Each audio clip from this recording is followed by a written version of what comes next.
Hi everyone, welcome to episode 4 of One Step at a Time with Charlie Chen. And this week I would like to talk about the concept of leverage. So, in terms of leverage, I can tell you a quick update. The interview I did with the different companies went well, and but it does make me feel a certain kind of way because for one company that I'm applying to, the person that used to work the position left, and and while that person who left did a great job, they didn't do any proper documentation. So there's no ticketing, there's no documentation. Now that the person's gone, the company is looking to hire someone to do the job. Now, they also hired an IT manager that's also the lead in AI for that company, which the company doesn't have yet. So that company is starting an AI initiative. So I was putting two and two together, and it would seem that I can sort of see their dilemma in the sense that they're trying to implement AI, but they have no data to train on because the person who generates the data is gone. So, so it does make me feel a certain kind of way, you know. Now, granted, it's important to document procedures and incident tickets because having paperwork is always nice to have, right? But to think that if I were to get a job, I pretty much not only have to do a good job, I have to go above and beyond to generate those data so an AI can be trained on it. So eventually, whatever I'm doing becomes redundant. So now, of course, I have the belief in myself that I'm going to become someone that's more. So having the AI doing the basic help desk stuff might not be such a bad thing, right? Now, of course, I do feel bad for users because as good as AI systems are, most problems people run into, if it can be fixed with a restart, they would have already done it. And all it would have done is that they have to now mess with a chatbot for about, I don't know, 2 to 5 minutes, sometimes even longer. And then they finally get to talk to someone who's real if the automation can't fix it, right? So, yeah, that's the thing with leverage, right? I guess leverage ensures that I have value. And I guess right now this value is there, but it feels flimsy, right? So I don't know how I feel about it. Of course, the same sentiment from previous episode carries, right? I mean, sure, I can work in AI. Oh, well, I can work in IT, but like, how long can that last, right?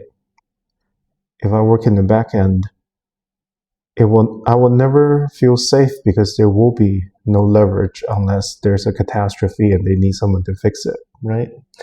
And if I do too good of a job and nothing goes wrong, then there's no leverage. So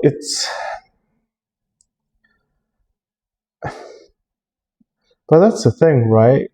It's it leaves that bitter taste in my mouth, similar to like if someone comes, well, in Chinese, I think in Chinese saying, I heard it in China before. It's something like you want to make friends in higher places, right? Well, if everybody does that, then what happens, right? But anyway, so yeah, that's the thing with leverage. But if you really think about it, I think the average people, like the average person in this country, United States, really don't have a lot of leverage. Sure, they might have leverage over their friends, family, or maybe even their workplace, but to have any like real say in the community, anywhere from like city government and up, most people don't have leverage. It's very much a live and let live kind of situation for most people. Sure, they might have leverage during election season, but that's like being given power every 2 to 4 years, right? And then once it's exercised, it's gone. And then with things like gerrymandering and other stuff, then do you really have a say? Now, on the flip side, I guess we really are living in the freest country in the world in the sense that, sure, we have no leverage, but we're free to do whatever as long as it doesn't mess with the existing levers and power in place, right? So, and of course, like for instance, it's so easy to say that I'm not getting a lot of views on my channel because I have no leverage. But that's not the way I want to think about it, because leverage implies that I have power over the people or viewers, and that's not what I want to do. Because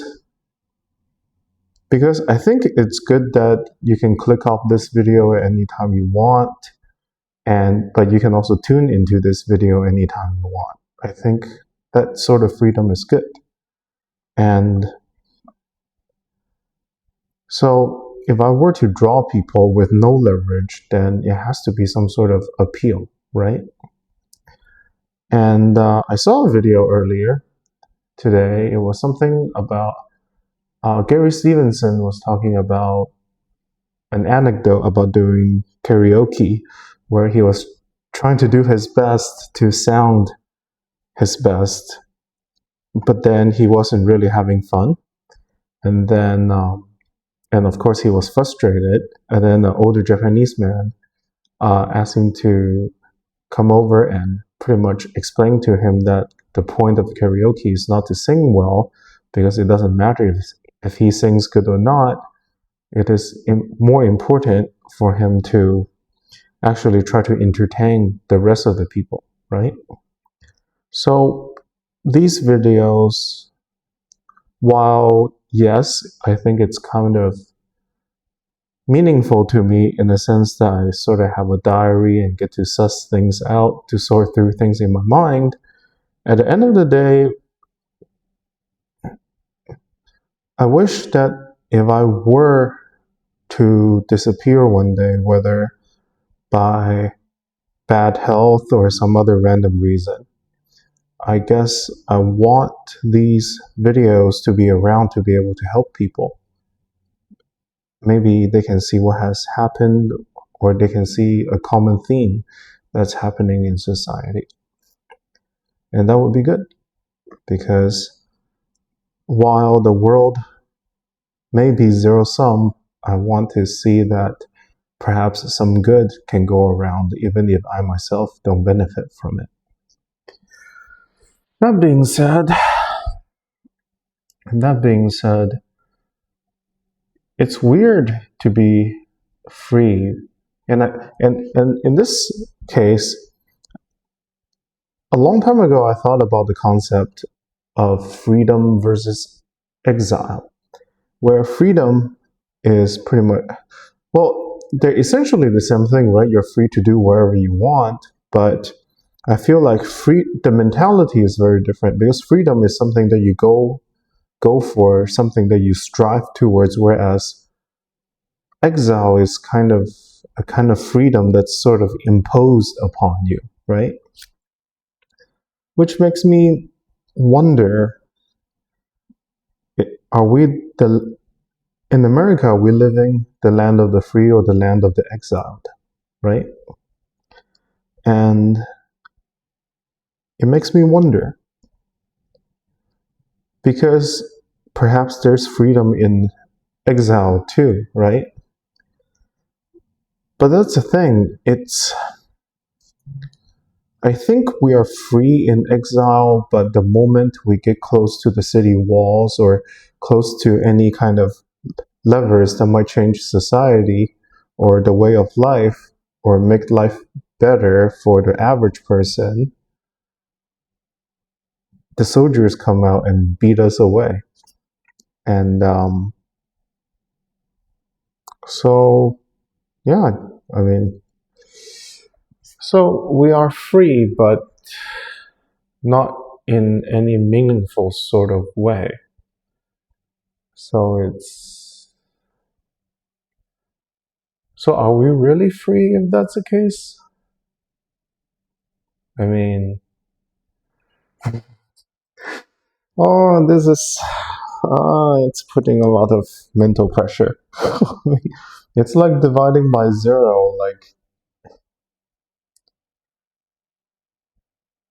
how can we be free if we're excluded from this stuff that sustains life? It's it's so weird. But anyway, so yeah, it seems like life as an IT person might continue again, and obviously I'll do everything I can to help out the organization, whichever one hires me. But it's just the whole situation, the whole system just leaves a bad taste. It leaves a bad taste in my mouth, and I know that I'll have to work to survive, but I'll have to keep pushing because the base kit for basic life in America, I think I see it. I lived it, and it's getting worse and worse. Now, I guess I'm thankful that during those years that I was able to work from home, I was able to learn comedy and study real estate. So, so I think that once my life stabilizes again, I'm going to keep learning things and keep producing things and keep trying to make my own business one way or another, be it comedy or real estate or some other. Because if existence already has no leverage, then I will either have to look for it or create a certain kind of lifestyle where others can't have leverage over me, right? And yeah, I mean, all this talk about leverage and not leverage, it makes me nauseous because it goes back to the point earlier I was talking about, like, making friends who are in higher places. That part I never really liked because there are awesome people that are terrible for you financially and mentally, but they're good people. That's the thing. Like, I personally know a few whose life are messy, but they're wonderful people, great musicians, and we have fun together. Like, sure, if I'm only looking at per dollar benefit, it's literally in the negatives. So, but that's not why I want to hang out with them.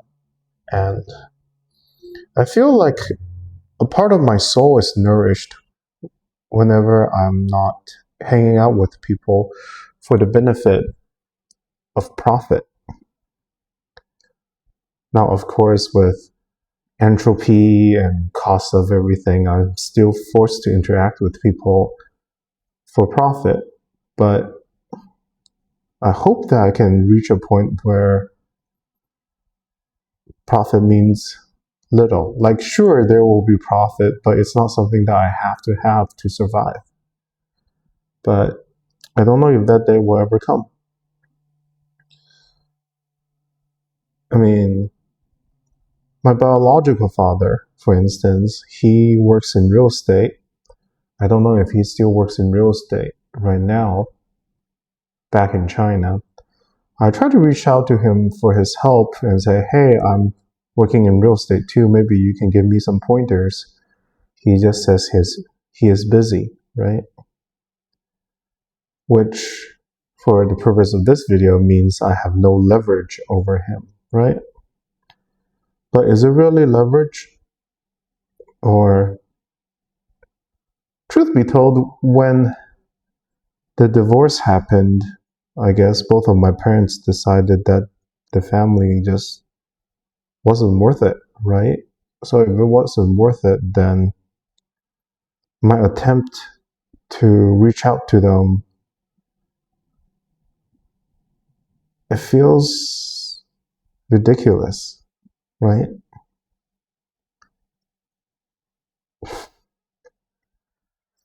But I don't know. We live in a time where people has everything around. Okay, people has other people around them who will make great friends, but in our pursuit to be special, in our pursuit for success, we have been dismissive to people around us. Because why? Because we want our opinions not be challenged, or we want to feel special in whichever world that we curate. Like, for instance, I don't know any of my neighbors around me. I think there's a guy who, and I'm that terrible with names, but I think there's a guy who rolls around on a wheelchair on my that came to dinner potluck that I hosted a while back. I don't know his name, and I don't know which door, and now I'm embarrassed. But maybe I should get to know my neighbors, right? So it's this thing, right? In Chinese, it's called 远亲不如近邻, which means that distant relative, like people who are related to you by blood from a long distance, is like a close neighbor is better than having a relative from afar. And I tend to agree, but how many of us actually reach out to our neighbors? Especially the city folks. So, I don't know. I don't know what it's like moving forward. And I don't have a lot of people that I can just hug and hold on to and be around and just to feel safe around. I would like to make more friends, but as things are, I think I need to like first secure my survival with the job, I guess. So many prerequisites. Why can't we just be, right? But of course, some butthole is going to run out and say, so you expect to live for free? And no, I don't expect to live for free. It's just that all the services and goods that I provide, sure, it would be nice if I can do it just for my friends rather than trying to do it for profit. That's one of the things I really miss about olden days, isn't it? You do goods and services for friends and family, and if you're really good, they'll recommend you to their friends and family, and that's how you become somebody in town, right? Nowadays, how do you even start? It's like the population density is more so than before. Like, for instance, I live in an apartment building compared to like little villages. This is essentially a little village. Yet we live so much closer together, close enough to hear people's music and ruckuses. Yet we have never been so much further apart because we don't talk.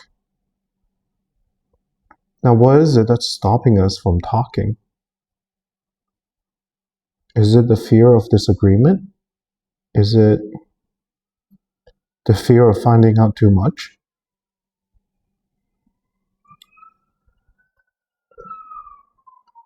Or is it the assumption that it's the kind of like been there, done that? People already, like we look at someone, let's say, who's a football fan, and we go, they all act like that. But that's the thing. It's like it's like the same thing happening with internet is that there's so much choices on the internet, but not quite the one you want. Like for instance, I'm looking for a box fan to buy on Amazon, and I just couldn't find one that's full metal. They either sell like the round floor fans that's all metal. I don't want that. I want something that I can put on my window, a proper box fan. But the ones that you can put on window, that's a proper box fan, they're all plastic. Now I found one that's all metal, but it's from 2016 and it has been discontinued and nobody's selling it. Now I get why they would switch to plastic ones for profit margins and also reduce the cost of shipping, but still, if I'm willing to pay extra, it's almost like there's no choice for me because maybe what I want is just an edge case, right? And it's so weird. It's like, so what I want is an edge case, and it's such an edge case now. Nowadays, it becomes almost like a special order, even though it's not that special just a few years ago. So it is like what? So it's almost like unless you have a ridiculous amount of money or leverage or whatever, you're just forced to adapt or accept things as is. What if I don't want to use a plastic box fan? Yet now I have to use a metal. No, no, no. Now I can't use a metal box fan because nobody's selling it, and I can't even find it on eBay. Now I'm mad. So is it really consumerism if the things you want to buy isn't available for sale? Hmm.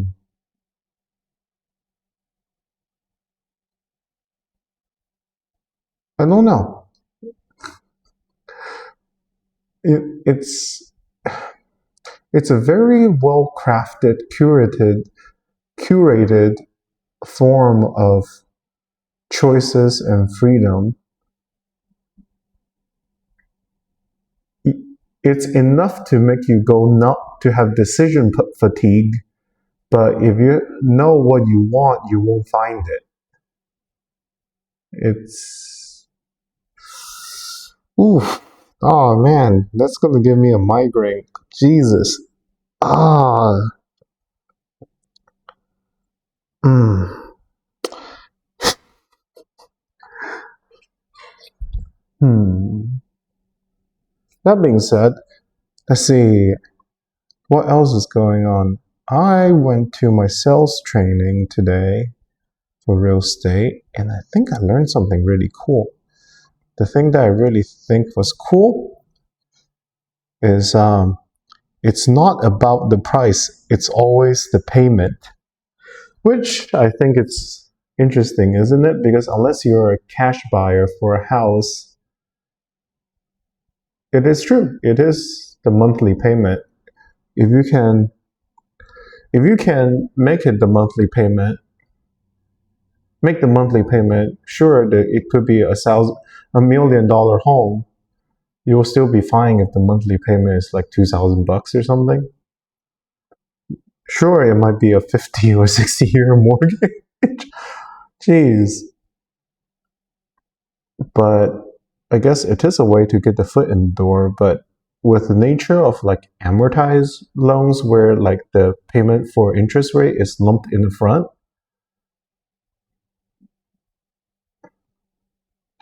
I don't know. It's like, sure, you can have the house,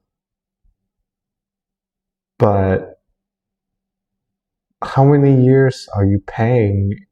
That's essentially paying rent to the bank that bought it, right? So, I don't know. Now, of course, obviously, as a sales agent, like as a real estate agent, if you were to ask me to do something, I mean, people shouldn't work for free, right? As earlier we were talking about, like how like people shouldn't just live for free. Fine. Well, does that mean all work deserves compensation? If not all work deserves compensation and people shouldn't live free, where would that lead us? Is it because the word doesn't have value, or is it because the word doesn't have, or is it the work doesn't have leverage over people? Hmm. Something to think about. But I think it's interesting that real estate agents don't charge retainers because I guess it is a good way to filter out who's serious and who's not, like a lawyer. Hmm. Who knows? Maybe I'll implement it. I'll have to talk to my broker about it because who knows? Maybe, right? Anyways, it's been almost 30 minutes. I think I'll leave it at that. So yeah, I think leverage is important, but it shouldn't be the end all be all because we're humans after all, and and sometimes human relationships should just be human relationships. It shouldn't be used as a leverage over someone's life and death. And yeah. Anyways, same thing. If you want to catch me doing comedy, you can see me every Monday night at Shakespeare's doing Coldtowne and afterwards, where I work on the sound booth. And then Tuesdays, you can catch me at Tiniest bar at 8 p.m. And you can also catch me at Coldtowne Theater at 9 p.m. on Fridays. And as for real estate, you can reach me at 737-215-3535. And yeah, thanks for watching, and I'll see you next week.